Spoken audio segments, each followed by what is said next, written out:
And we are live on the channel for the New York Mets post-game show on March 9th. Happy Sunday to everybody. We are recapping today's action between the New York Mets and the Washington Nationals.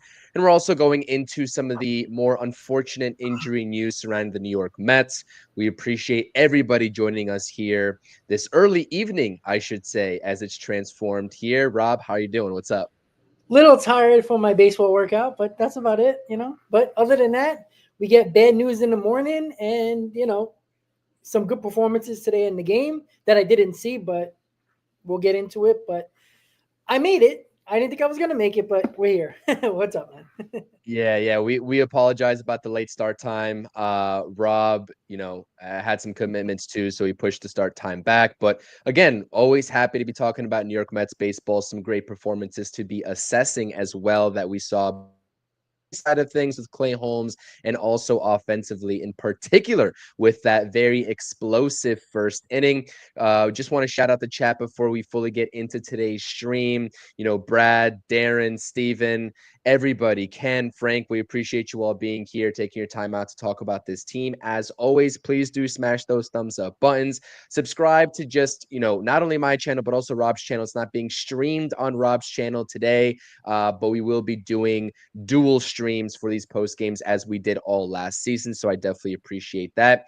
Let's talk about the offense first, Rob. This was a 7-6 victory for the New York Mets. Again, when we're talking about spring training, I know a lot of people, always want to see the Mets come out on top.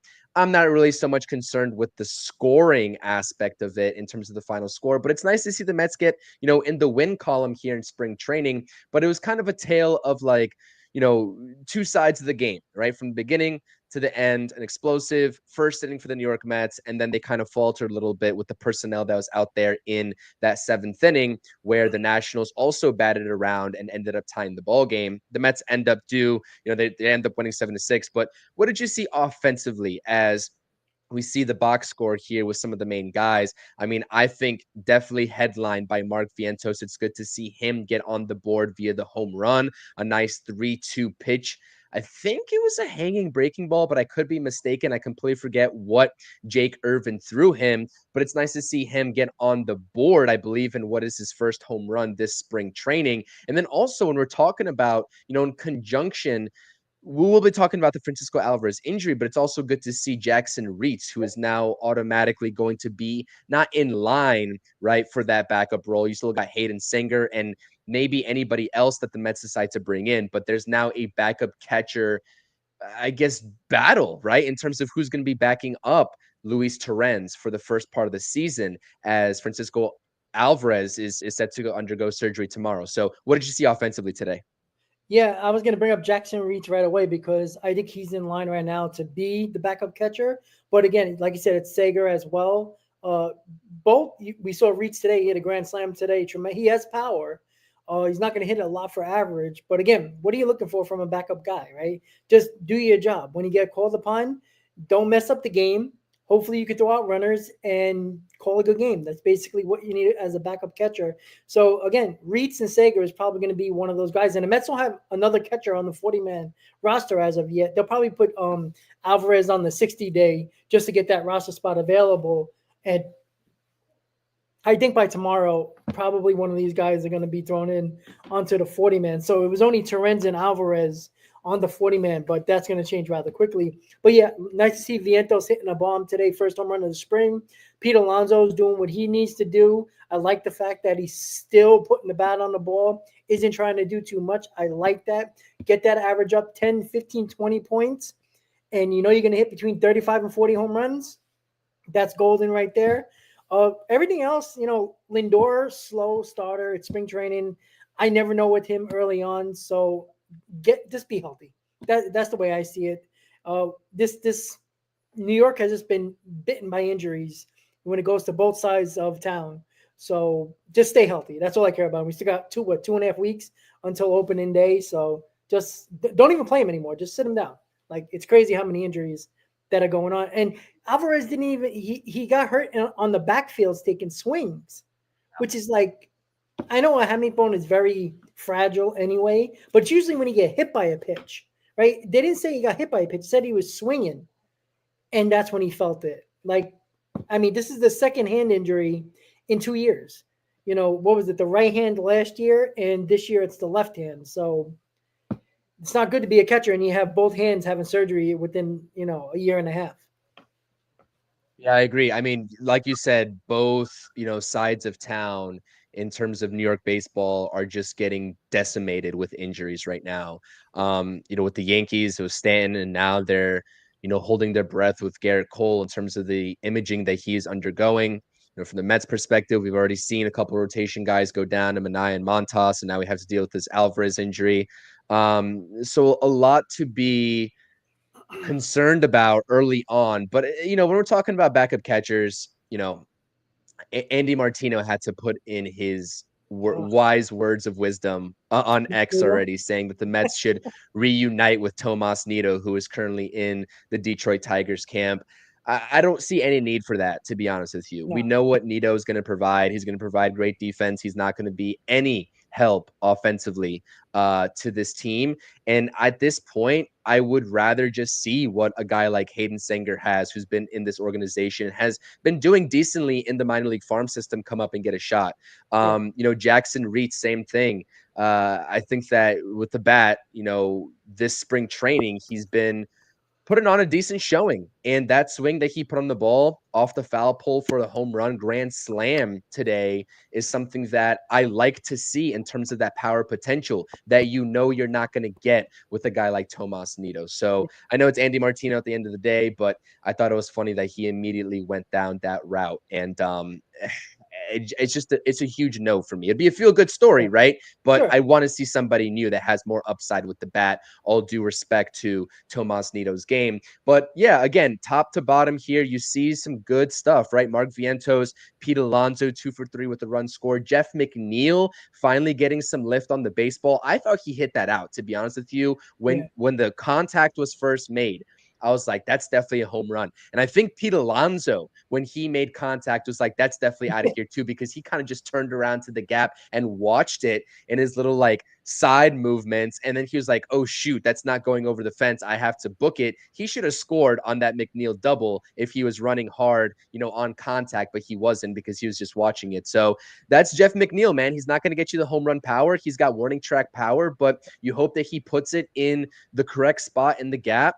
And it's just far away from the outfielders to get to, because I really do think that if Jeff McNeil, as we had this discussion about his sort of game plan and approach at the plate, you know, if he can transform into being that kind of gap to gap doubles type of hitter, and he has the speed, it's respectable enough to stretch those doubles into triples, on the occasion, I think that that will serve the Mets lineup, very well, especially in the first part of the season when they're going to be missing Francisco Alvarez in that 6 through 9, wherever they have these guys batting in the order. So that's what I want to say about Jeff McNeil. And then Alexander Canario, who is off to an extremely slow start as a New York Met. He goes 0 for 3 with 2 strikeouts. Again, one of the guys that we were kind of intrigued with, especially his bat, depending on what's going to happen with Starling Marte, who we haven't seen yet in spring training action, in game action, as he continues to take live BP and also swings in the cages. We haven't seen him in a game, and we're going to be talking about Starling Marte here in just a second, as we transition into some of the latest news and updates. But what do you think about, again, Jeff McNeil and I guess Canario? But I really want to focus this discussion on Jeff McNeil, because you see he got the cleanup duties today playing second base, and he hit that nice little double in the gap, 1 for 2 with a run scored and a walk.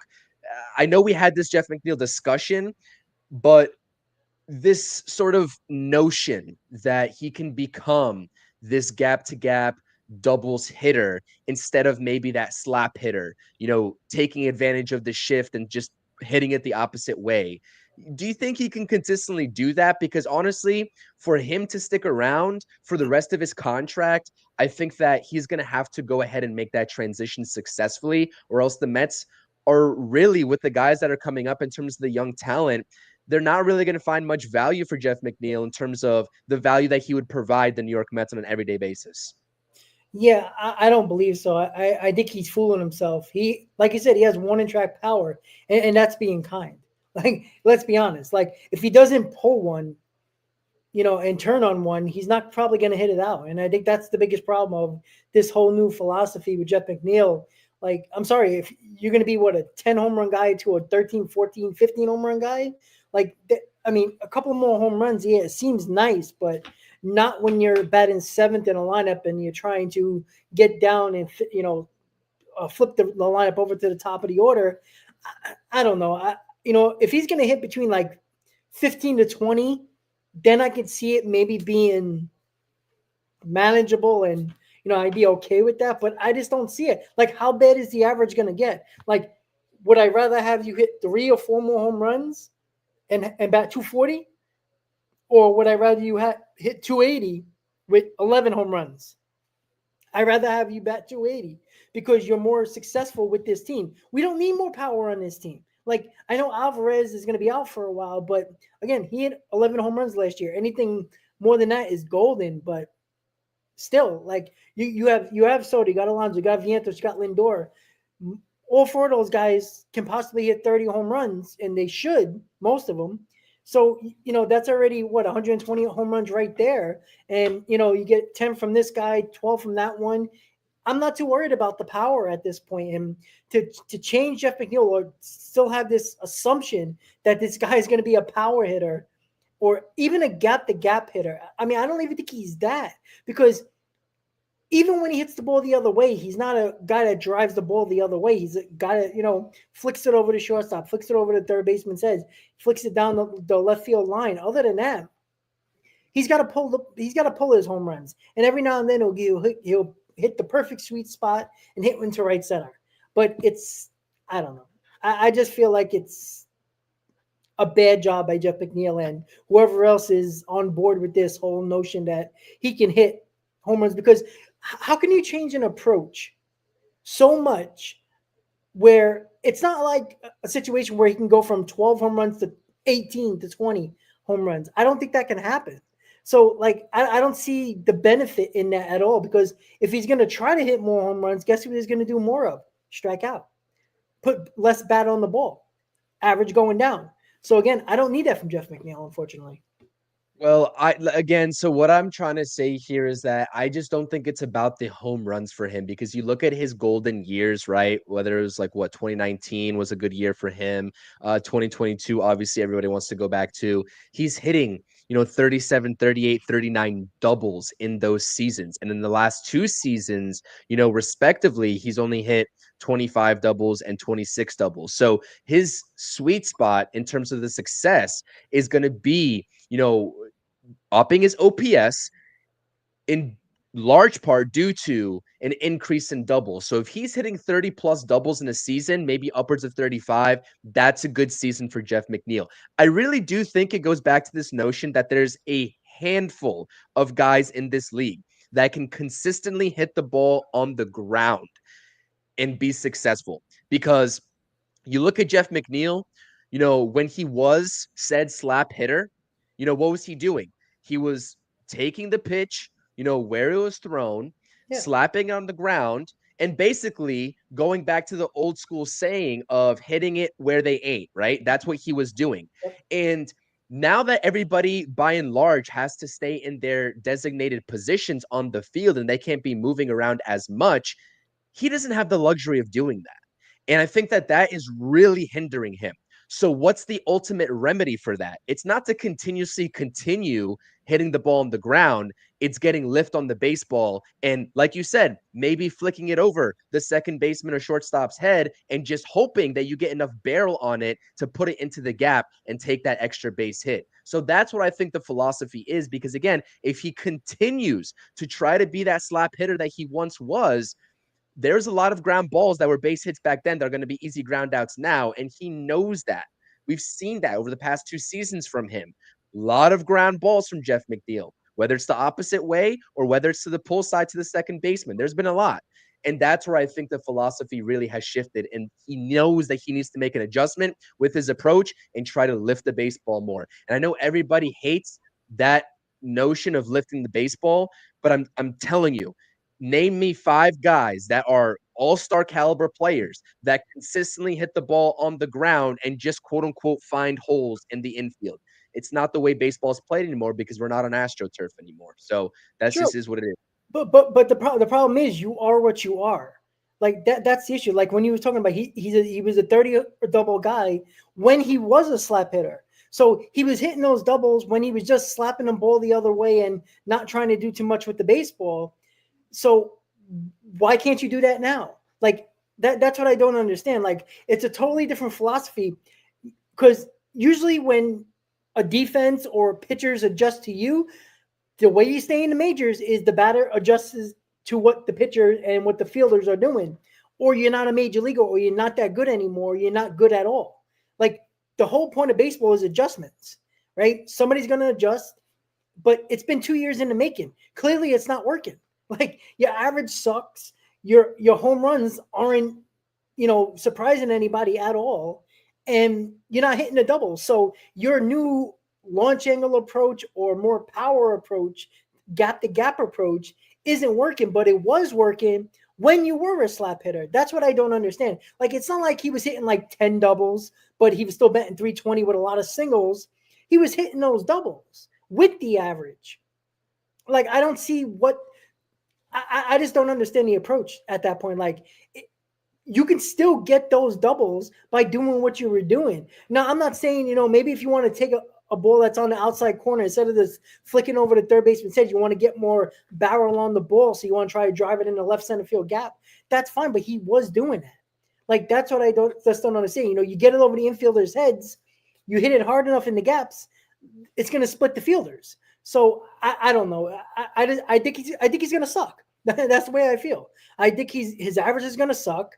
He might hit one or two, maybe even three more home runs. It will get one or two people excited, and he's going to be the old Jeff McNeil because it doesn't take 2 years to adjust to what you were trying to do. Like after year one, when the shifts were basically banned, basically, it should have took you 1 year to figure things out. It's going on 3 years now. If you don't figure it out now, maybe you're just not a good major leaguer anymore. It's just that simple. Yeah, Jeff McNeil has been a player that I think a lot of Mets fans have been trying to figure out because again, you take a look at his two pretty amazing seasons, right? When he was an all-star in 2019 and 2022.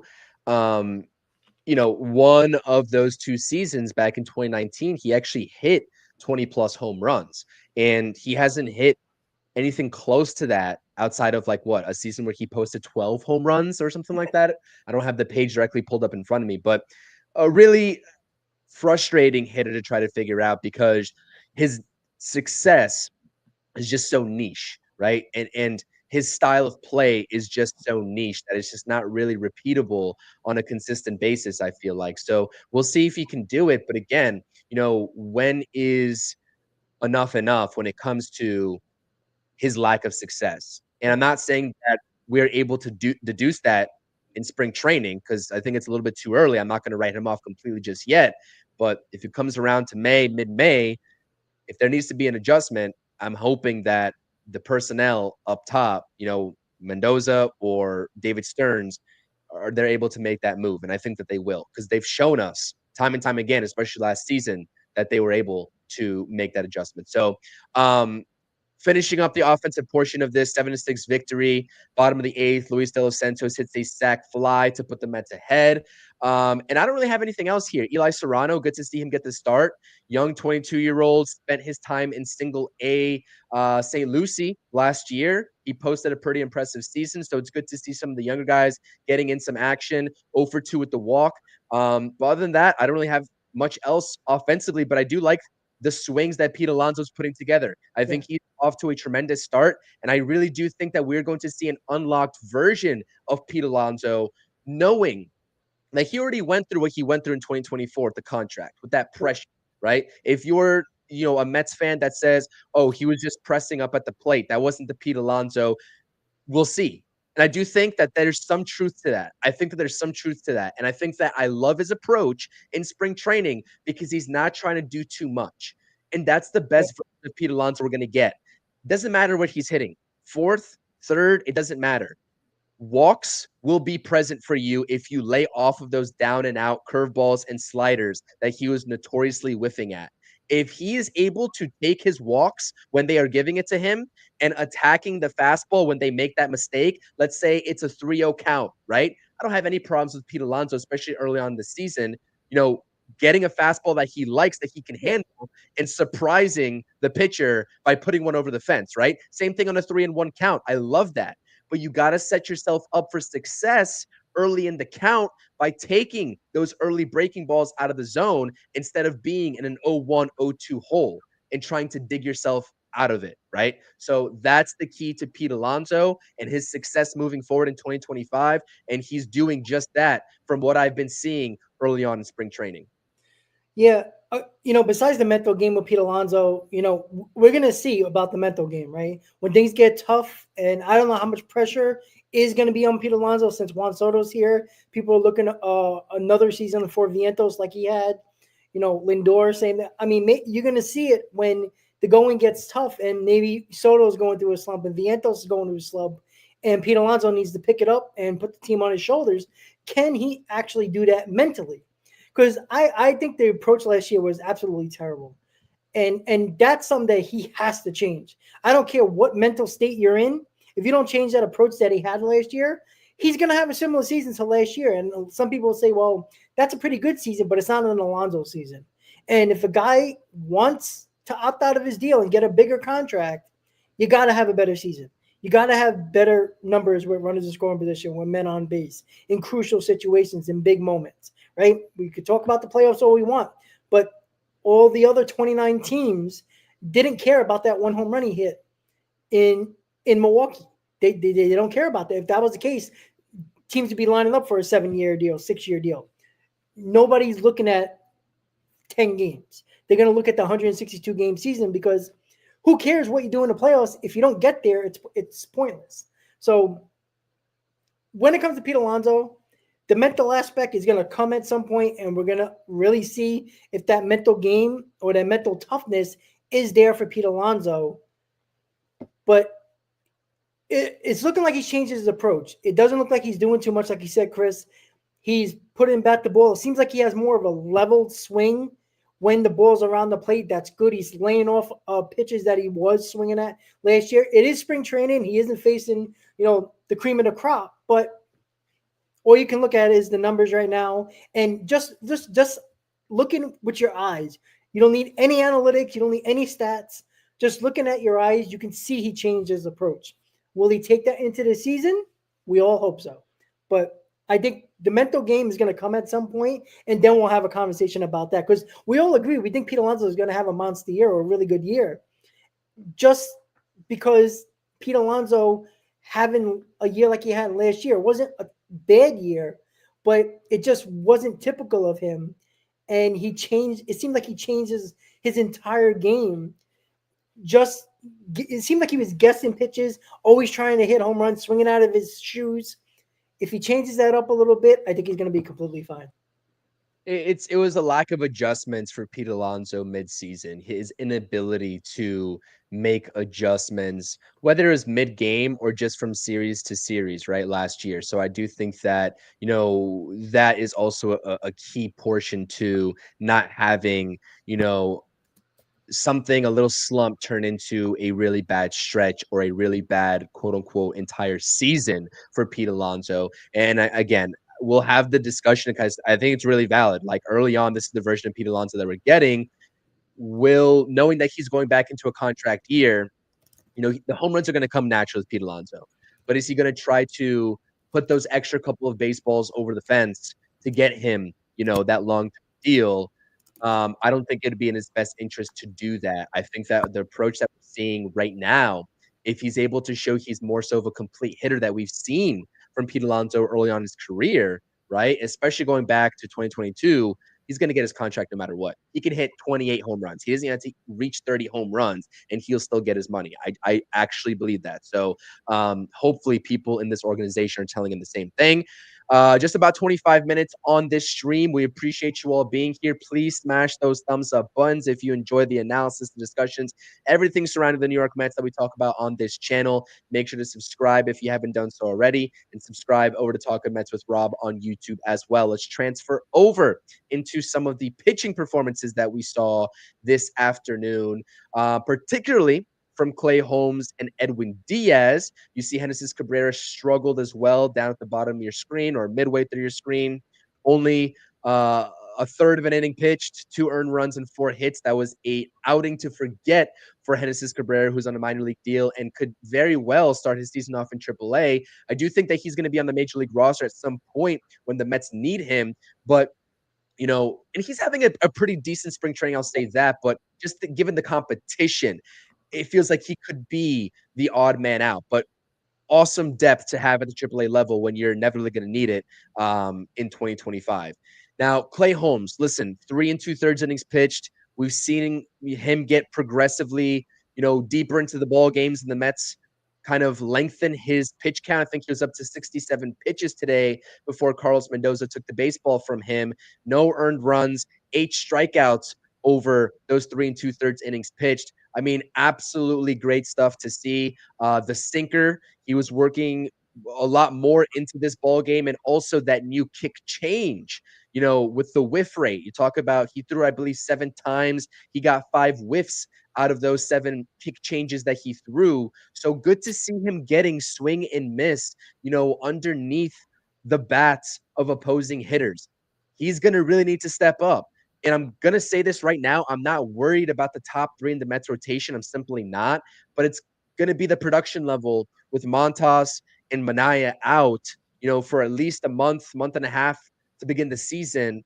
Those 3 are going to have to really carry this rotation because you just don't know what production you're going to get from 4, 5, and maybe even 6. And Edwin Diaz as well. You see the 2 walks. He had a little bit of command issues or control issues, I should say.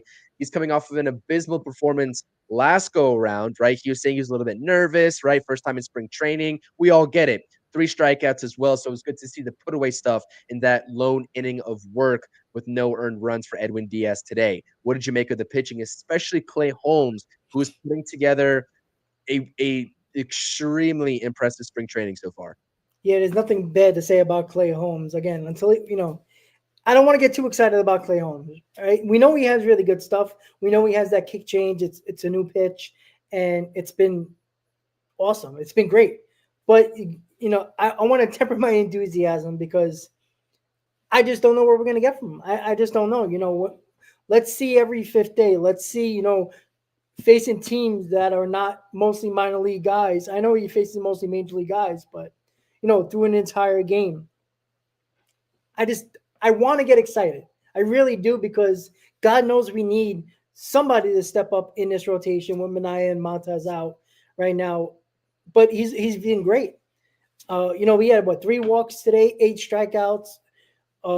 That's a walking inning, not the end of the world. Again, when you have 8 strikeouts, you're clearly dominating the lineup there. So I'm going to be okay with Clay Holmes until I'm not going to be okay with Clay Holmes. I don't know what we're going to get. Like I think the top 3, like you say, you're not concerned about. I still have to wait and see. I have to wait and see because again, I know Senga threw 50 pitches. Clay Holmes has been working up his pitch count. David Peterson has been good. It's nice, but I just don't want to get too excited because I feel like the high is going to just drop me a little bit and it's going to annoy me. So I'd rather just go up with an open mind and say, wow, that looks good. I want those 3 guys who are going to pitch in Houston on the opening series do well because I don't want any of these guys to do bad. But I don't know. You got a reliever who's a starter now. You got David Peterson coming off a hip. And you got Kodai Senga needing 13 days off the pitch every day. So I just don't know. I hate to say it, but I'm worried about that. But Clay Holmes, I mean, I think he's going to be one of our better pitchers. So I'm not going to be shocked if he pitches well because he has this stuff. We all see that. Even when he was a closer for the Yankees, he has put away stuff. It's just that the 9th inning for 1 inning to do or die in a save is a hell of a lot different than starting a game in the 1st inning. So and it might be a tad bit easier because the pressure isn't always on you like the ninth inning. I think Clay Holmes is going to be fine. I don't think he's going to be as lights out as he is now, but who wouldn't, book it There's right going to be a now? regression. There's going to Oh be a yeah, yeah. regression. I Yeah, think of he's going to be course. fine though, so I have no problem with that.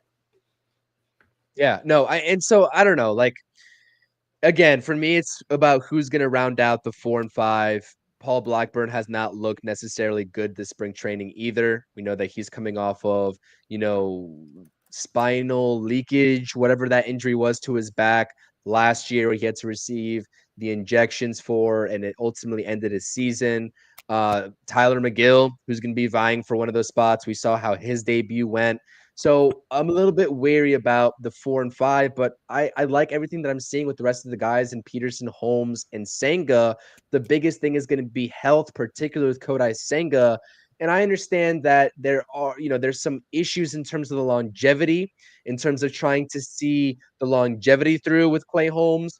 But we'll get to the innings limit if the Mets do have an imposed innings limit for Clay Holmes when we get there. I think that he's going to be a really good pitcher for the New York Mets, a starting pitcher for the first half at the very minimum. And then we'll see how the roster shakes out at that point with Manaea and Montas back. But I think that on the pitching front, especially with some of the options the Mets have, Max Kranick continuing his dominant performances, I really do think Max Kranick at this point, why not let him win one of those rotation spots? Let's go Why with him. not see why not just see what he has to offer, as the fifth starter before? Because I think the way that you said that the breaks line up in whatever you listen to, right? I think it was, the fan guys that you're listening to, the radio guys.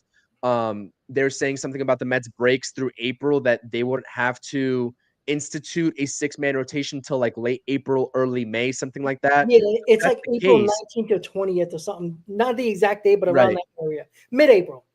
Right. So at this point, I mean, I can see, Blackburn being your fourth starter because again, he's going to be on this roster, whether you want him to be or not, but he's going to be a um a guy that you're going to see very early on if he has it or if he doesn't. And it's going to be like an Adrian Hauser of last year where if he doesn't have it, then he's going to get DFA'd very quickly by David Stearns as the other guys start to come back from the IL in Manaea and Montas. And then Max Kranick, I think, is a viable fifth option at this point, given what he's produced, especially given that he was supposed to be in this rotation with some of the injuries last year. And just the injury was very unfortunate timing. So I like what Max Kranick has to offer. And especially with Tyler McGill having an option available on his contract. You know me, right? You know exactly the way that I feel about Tyler McGill. I think he has the stuff. He I does. just don't think that we haven't seen the results. And, given the rotation as it is, needing to rely on the top 3 guys to begin the season, I think that you need to put the best foot forward, right, at the very start of the season. And I think that Max Kranick at this point gives you that edge over a guy like Tyler McGill. But it wouldn't shock me if they went with Tyler McGill, just given the experience, right, at the major league level, more of a sample size type of thing. It doesn't matter how it shakes out. The pitching is a kind of a wait and see scenario at this point. I'm a little bit higher on it and a little bit more optimistic on it than I know you are, Rob, but I understand your concerns. I think that they're definitely valid 100%, especially when you get into some of the later months, seeing how Yeah. these guys hold up. And it's going to be a wait and see. We don't have the answers, and I'm certainly not going to project this rotation out with, make believe or fairy tale injuries because I don't want to wish that upon the New York Mets, right? We hope that they're going to be healthy. Given the history, especially with the way that this spring training has played out so far, the injury bug is in the back of everybody's minds. I mean, it's simple and it's valid, right, to be concerned about that because we've seen how this has played out so far. So, again, the offense is going to have to do just enough, and the bullpen's going to have to carry a little bit of a workload. And you just hope that you get consistent production out of your top 5 guys. And maybe, just maybe, someone can surprise, be a spark plug in this rotation, like a guy like Max Kranick. It's wishful thinking, but maybe it can happen because he's been pretty good. Like, let's be honest, let's give him his credit. He's been pretty good this spring training so far in the limited sample size. Yeah. Give me Max Kranick over Tyler McGill. I think Tyler McGill have too many chances already. Yeah. I don't have no problem leaving Tyler McGill as a depth piece if any emergency situation comes up. you could do a lot worse than Tyler McGill in an emergency situation. Give the young kid, right? All I hear is David Stearns that we want to give young kids a chance. Max Kranick is probably one of your better pitchers other than Clay Holmes as a starter, other than David Peterson. I think Kranick's been better than Peterson. Actually, not saying Peterson has been pretty good, but Kranick's been the second best pitcher in spring training. If he doesn't get it, then what are we doing here? Right? David Stearns talks about the kids all the time. Give him the opportunity. He's pitched well. We know he had injury concerns last year. That was the reason why he didn't come up with the team because he got hurt, I think, right at the end of spring training. And it just kind of unraveled his spring training, even though he wasn't terrible, but he wasn't as good as I think the Mets projected him to be. Give him an opportunity. He's got good stuff. He looks like he's poised on the mound. He's actually a pitcher, right? I said this all the time when it comes to pitchers.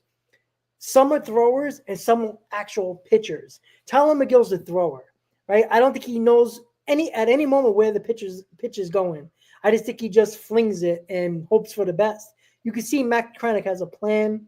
He uses his pitches wisely. I think he has 4 pitches, if I'm not mistaken. It might be 3, but I think it's 4. He looks like he has a plan up there. And when you have a plan up there, you actually look like a pitcher. Give him the opportunity. He's been one of your best pitchers as a starter in spring. Again, he's got 2.5 weeks away. He can have a 10 ERA by the end of the spring, and then we won't be talking about him. We'll be talking about Tyler McGill again. But I give him the opportunity 100%. Yeah, or like Stoney's saying too, Jose Urania, who was Yeah. just signed by the Mets, a little bit ago.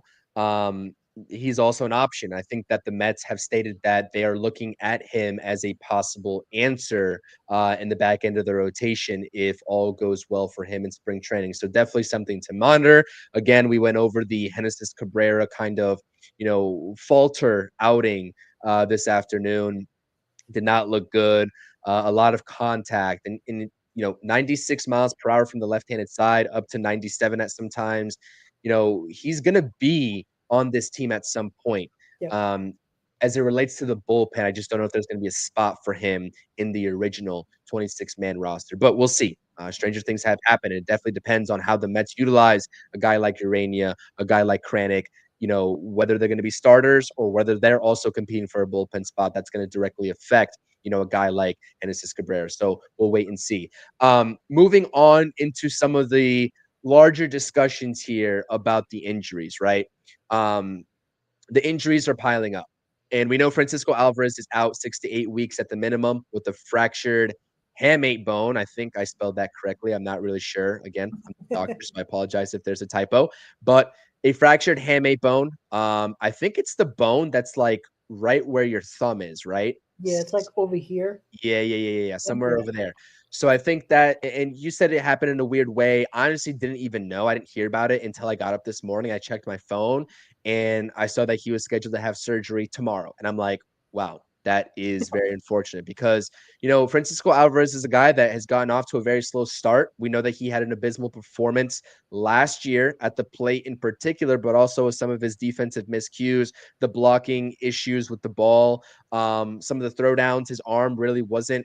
I mean, his arm is good, right? I will say that, but it just didn't look like he was comfortable back there at times. But on the flip side of things, when you talk about the catching duties, a lot of these pitchers love to throw to Francisco Alvarez. So we have to think about not only the impact that we're missing out on with him in the lineup, or without him in the lineup, I should say, but also the impact that it's going to have on the rotation in terms of that working dynamic and that battery duo with whichever starting pitcher is out there. But I will say, I said this, last week, Luis Torrens is one of the more underrated players. Even when he was still designated as the backup, now he has graduated to the starter for the New York Mets, presumably come opening day, barring anything drastic. He is also having a very good spring training with his bat. We know that he's a great defensive catcher as well, Luis Torrens. I think that the Mets can squeak by, and I think that they'll be okay, right? Without Francisco Alvarez. I really do think they'll be okay. Now, all that to say is that Francisco Alvarez is having surgery tomorrow. He's slated, if we're talking about 6 to 8 weeks, we're probably talking about a return for him in mid-May, potentially, after the rehab and everything like that. And I really want to see how he comes back into form, right? Because those hamate injuries can be tough, especially as a catcher. throwing the baseball, catching the baseball. Is it his left or right hand? I still don't His know. left hand. His left hand. So catching the baseball in particular, I mean, even with the catcher's mitt and all that padding, I mean, catchers take a beating, man. They do on every part of their body, let alone their hand. Foul ball tipped off the batter's, bat the wrong way. It's a debacle back there. Anything can happen. But I think that's less of a wild card because we know the timetable from Francisco Alvarez, right? The bigger news story here for me is Brandon Nimmo. Something's not right here with Brandon Nimmo, Rob. And we've been saying this for the past week and a half. I made a video about it talking about should Mets fans be concerned about Brandon Nimmo? And the very easy answer when I posted that video 5 days ago, it's on my channel, you can check it out, was yes, the Mets fans should be concerned about Brandon Nimmo because this is a guy that we are getting answers on as if everything's okay. Oh, he should be back in the lineup tomorrow when his knee soreness, injury was first announced. And I never really take any sort of I'm usually optimistic, right? In the light of the New York Mets. I usually am. But this injury gives me a bad feeling, Rob. Now we're talking about him receiving injections for the knee soreness and him being reevaluated and shut down for the next 2 to 3 days, according to Carlos Mendoza. This is bad news. So before we start, talk about Starling Marte, who continues his batting practice, and he's saying that he should have no concerns to be ready come opening day. Brandon Nimmo, this is a really weird situation. What do you think about it? Yeah, so the Brandon Nimmo situation, I was curious because it's a gel injection in the knee. And that's basically, if you ever looked at an MRI of the kneecap or an x-ray of the knee, there's, obviously there's two different bones that have it, and then there's a kneecap in the middle. There's that little cushion that protects your knees from grinding bone. That's what he does not have. That gel injection is supposed to provide cushion for your two bones not to hit each other. So that's a problem. And the guy's what, 30 years old? Like, it's a huge problem. Yeah. Nimmo is an injury plagued player. He's been like that his entire career. When you're 1 year in a contract year was the year that you stayed healthy miraculously, he's been an injury prone player. It's a big issue because it's not only the plantar fascia, it's now the knee. Like, he's played what, 2 games, 1 game in spring? How do you hurt yourself? What are you doing?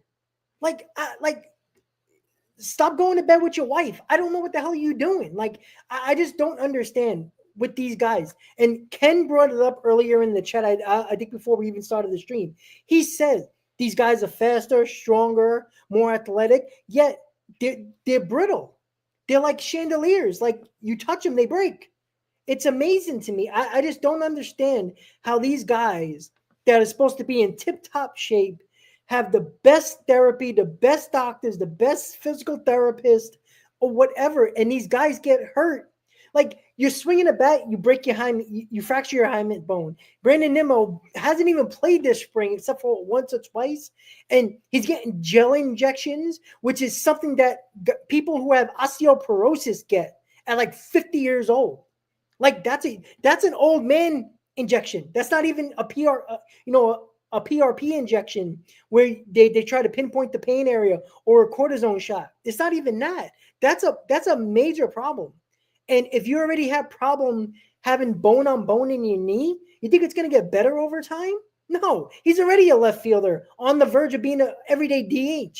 Like, that's a huge problem. And we got him for 6 more years. So yay. Like, that's a major issue. And I just don't I'm so pissed off with this because these are guys that have Alvarez has been playing. It would have been nice if he actually got hurt while playing and not swinging extra in the backfield, which is crazy enough. But Brandon Nimmo scares the hell out of me. I told you guys this. I've been worried about Brandon Nimmo since Hot Stove. There's a reason why they went after Teoscar Hernandez. I told you guys the other day on the post-game show the other day. They went after Teoscar Hernandez because they don't trust Brandon Nimmo to stay healthy. They don't trust it. And where does Teoscar Hernandez play? Left field and DH. So it would have been a perfect storm if they brought in Teoscar Hernandez. And they were going after other outfielders, the Jock Petersons of the world. They don't trust Brandon Nimmo. Stearns didn't sign him. It's not Stearns' guy. I would hardly doubt he would have gave Nimmo that major contract that he got. And I've always concerned myself with guys that are injury plagued throughout their career and giving them long-term deals. Brandon Nimmo was barely your center fielder with his new contract and will never be again. And who knows if he's even going to start the season. We might be talking about a starting catcher and a starting left fielder, possibly not starting opening day. And we're already going into the depth of our line, our bench already. I just don't trust Brandon Nimmo anymore. I can't, because I don't even think he can play.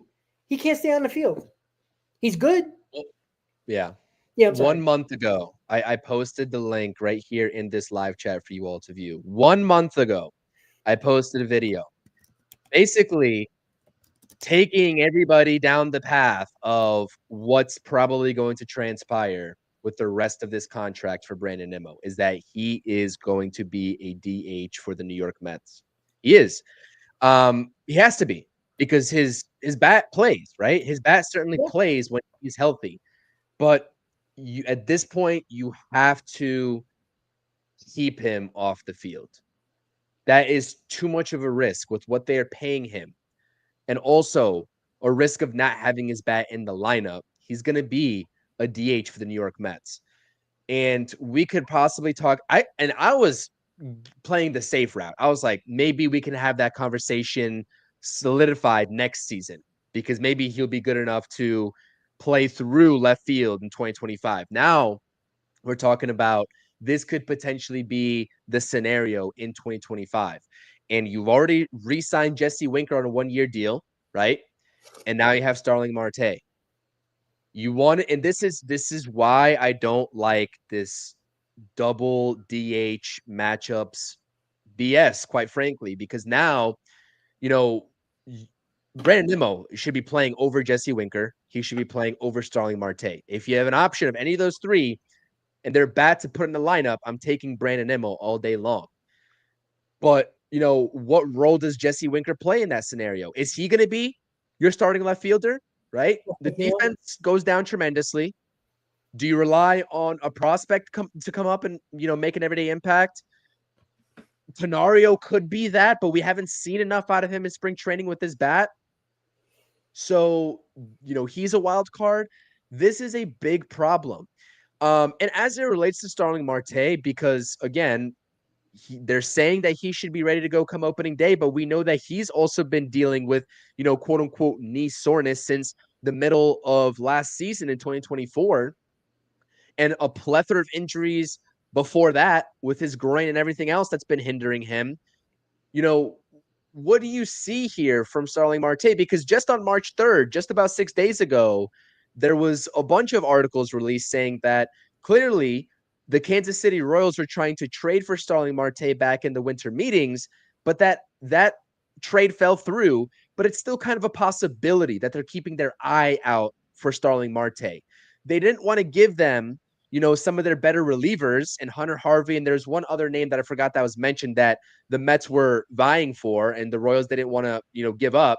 But at this point, it's all about roster flexibility and creating a flexible roster as much as you can to try to compensate and figure out a solution to what's transpiring and what the Mets are going to have to face with this Brandon Nimmo situation, because it directly affects Jesse Winker and his playing time, and it directly affects Starling Marte as well and him getting at bats at the DH spot. So how do you see this working out before we wrap things up? How do you see this working out between the likes of Nimmo, Winker, and Marte as it pertains to 2025? Well, those three guys don't, you know, put up and pop up and say, "Oh, roster flexibility," because there is none, right? If Nimmo can't play left field, he's a DH. So what do you do with Nimmo now? I mean Winker now. What do you do? Right? You put him in left field every day, or you put Jeff McNeil in left field. Then you can probably work with your second baseman. Maybe it'll be Acuna at this point, or Beatty at second base. That might be the route you have to go, because all you're doing is hurting your bench as well. I know nobody cares about the bench until the bench actually comes up and does their job or does what they're supposed to do. But you're hurting your bench at this point now, right? Can Nimmo even DH? Like we don't even know that, right? Like, would anybody be shocked if Brandon Nimmo starts the year on the IL? I wouldn't be, and that might be the best bet with roster flexibility that David Stearns always talks about. I think it would make the most sense. Like, are they going to continue to try? Like, you got to get Brendan Nimmo in spring training games. You got to see if he can play 2 or 3 days in a row or 4 times in a week. You know, with 6 games in a week, can he play 3? We don't even know that. Like, there's a lot of off days in the first couple of weeks of the season, so he'll have days off. But can he play 3 games in a row? I don't know. Even at DH, I have no idea. You know, yeah, you can keep him off his feet as a DH, but he still got to run if he hits. Like, I don't. Oh man, I don't know, man. Like, I'm already frustrated with this part of the roster.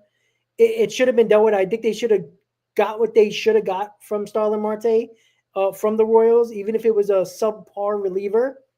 Who cares? Like, you're getting rid of Marte, you open up a roster spot for a guy like Luis Lacuna, for a guy that might be a veteran outfielder, or even you're giving a chance to one of the young kids that David Stern seems to love so much. You're hurting yourself here with roster flexibility. And I'm shocked that the Royals, who have been pretty good with making moves this offseason and have a lot of good young players, want Starlin Marte, who is often injured. He's clutch as hell. Maybe they want a veteran in there. But I like Starlin Marte because he's clutch when he plays. But how many at bats is he really going to get to have that impact like he did the last couple of seasons? I don't know.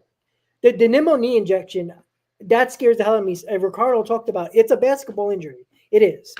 So again, I think it has a lot to do with the plantar fascia. He's been favoring that foot, and it's the same leg.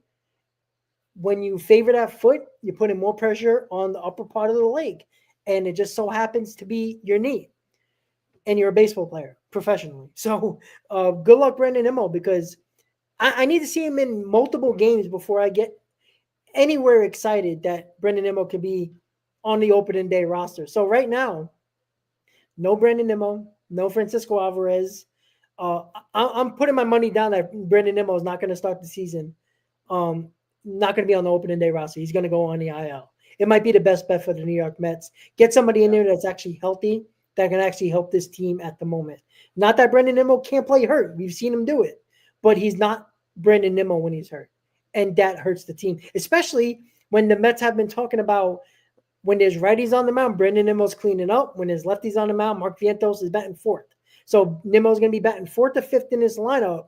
You can't have a hobbled Brandon Nimmo killing the middle of this order. You just can't, because you've seen what happened last year when he was injured and couldn't perform. No, I agree with you 100%. Oh, by the way, Mark Vientos hits his first home run of spring training in the 2 spot. I like Mark Vientos in that 2 spot. I I don't like Jeffrey know. Wheeler in the cleanup spot because of that launch angle swing. Listen, yeah, we're gonna continue. Like this is not how we any of us want to be talking about the New York Mets, right? I want to be optimistic about the outlook of Brandon Nimmo, the outlook of this pitching staff, and I think that again, it's not the end of the world at the end of the day, because the Mets are insanely talented. They have a Yeah. talented team, top to bottom. It's about when the personnel are going to be coming back. Like, what's the timetable? How are they progressing? Getting through the first part of the season into early April or early May, I should say, it's fine. It's going to be fine.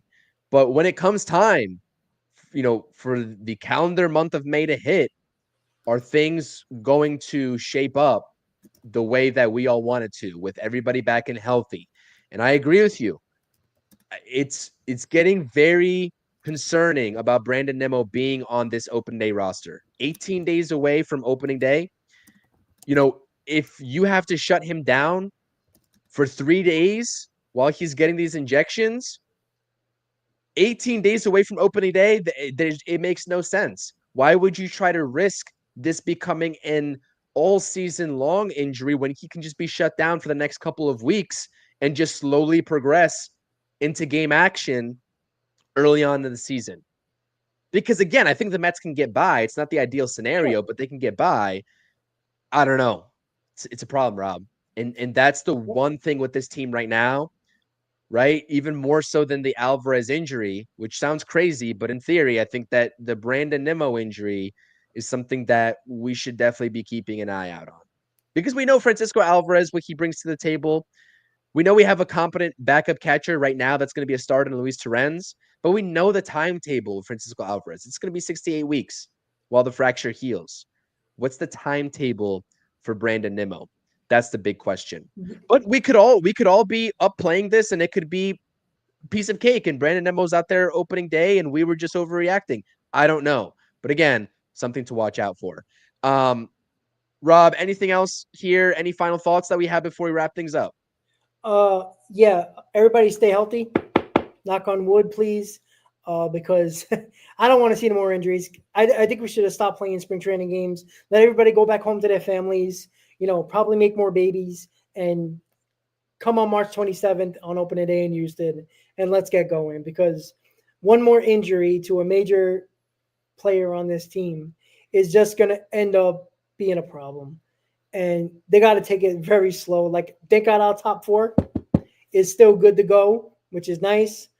Uh, but, spring training, we always got to worry about the injuries. And hopefully we are healthy for the next 18 days, as you said, Chris. So let's go, Mets.